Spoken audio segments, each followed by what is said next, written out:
It's time now for our call of the day. And today we've got a call out of UBS and their latest on Amazon. So the firm has a buy rating and a $3,000 price target on shares. And so on the one hand, thank you. Amazon obviously has done very well during this coronavirus period, during the shelter in place. Everyone is buying a lot more stuff online. Now, interestingly, we've talked a lot about how the experience on Amazon is maybe degrading a bit over time. Has certainly been uneven, I think, for all of us over the last couple of months. But, you know, Shauna Smith, this note is really just about, I think, the meme that has become so popular. I'm not so sure what it really means, but this whole decade of change in 1 year idea. I mean, UBS's essential contention here is that people are buying an incrementally more number of stuff and more amount of stuff. That grammar is not correct on Amazon, and they're not going to stop doing that when all this is over. Yeah, you're totally right. I mean, there's not really anything groundbreaking, I think, in this note, but it does just highlight the fact that there are changes underway, and a lot of those changes are being accelerated because of the COVID-19 outbreak. And there's no denying that it's happening in retail. And you can argue probably that it's having a bigger impact on retail than it is almost any other sector out there. I mean, people simply are not going in stores. They're sourcing more of their products online. Obviously, Amazon then is positioned to be a winner in all this. But I think we also have to be cautious in just making that argument. We were talking about on Friday, just the fact that people simply are not spending as much. U.S. savings rate that hit a record at 33% because Americans are now stockpiling cash. They're not, or they are curbing their spending. They're not going to the stores, or they're not buying as many products online. So while Amazon might be a long-term winner because they are attracting more people on their site, and once people do start spending more, they are more likely to spend at Amazon, I'm not sure that they are a real short-term winner, or can say that they're actually benefiting at least over the next couple of months because of coronavirus, because I think that people that have spent on their site in the past maybe have curbed some of their spending and simply aren't spending as much as maybe they historically do.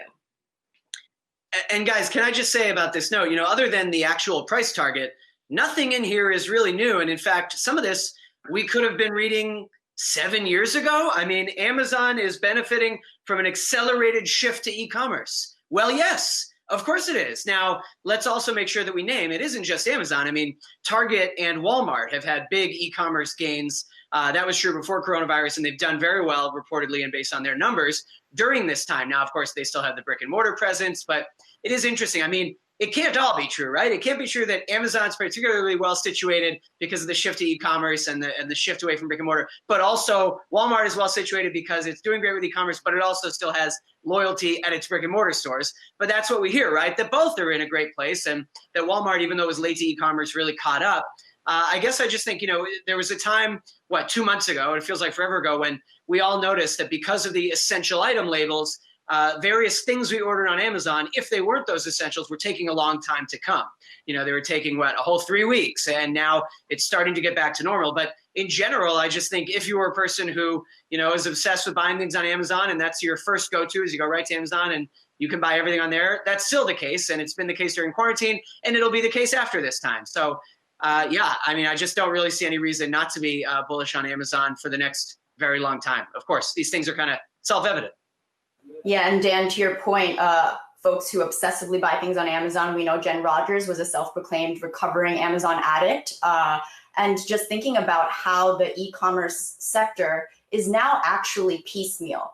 I think that's been revealed during COVID, because honestly, pre-pandemic, we would just talk about e-commerce as Amazon.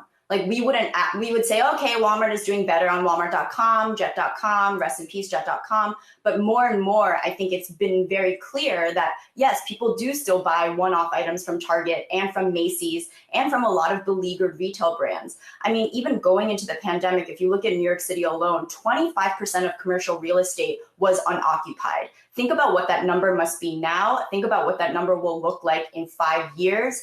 I think the acceleration of folks actually who went to the store and did pick up a few things here and there to buying everything online, that behavior, I think, is very clear that it will be sticky. Just because some of those stores that they used to go to and that they enjoyed going to will not be there anymore. It's not actually for lack of desire. I think it's lack of supply and lack of options. So yes, I do think, yes, bullish call on Amazon, but the biggest and most interesting thing to me during this pandemic has been seeing that, yes, it's not just a one-stop shop. You can actually kind of cobble together your e-commerce strategy as a consumer. Well, and just anecdotally, guys, I'd be curious what the rest of you say, but it's interesting what Melody says about whether we shop online in a piecemeal fashion, because I think it's very, very hard to build up loyalty for e-commerce giants other than Amazon. I think if your default is Amazon, that remains your default. So, let's use my own example. I bought my wife a pair of sneakers. I knew exactly the pair she wanted. This was very recently for her birthday.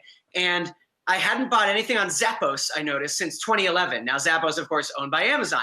And I go to find them, and turned out Zappos was who had them. And then it said log in. And I was like, oh, another login. But then it said, oh, you can log in with Amazon. I said, oh, thank goodness, I can just log in with Amazon. And I was so delighted. And in the end, they didn't fit. So we ended up getting them at ShopBop. And we had a good experience with ShopBop. But maybe it's just me, I'm not going to now seek out ShopBop in the future. I'm not going to remember this. I'm not going to go to that site. My start point is still Amazon. And I'm sure many would say, well, that sucks. That's so unfortunate. That's a sign of the times, the end for specific retailers. But that is just how big and how effective, the company has gotten to, is that I just think, oh, I need something. I know I need to order online. Well, first, let me see if it's on Amazon. And Dan, guess what? ShopBop is owned by Amazon. There you go. So you just answered your own question. Yeah, I think the acquisition happened like 14 years ago, but it was very stealthy and as it operated as its own subsidiary. And this all coming from a guy who doesn't even buy books on Amazon. So, he does have loyalty somewhere. He does care about some purchases. Everything else. Everything but. Hey investors, Zach Guzman here. Are you interested in learning more about the markets and getting the latest financial news? Well, then click right here to subscribe to our Yahoo Finance YouTube channel.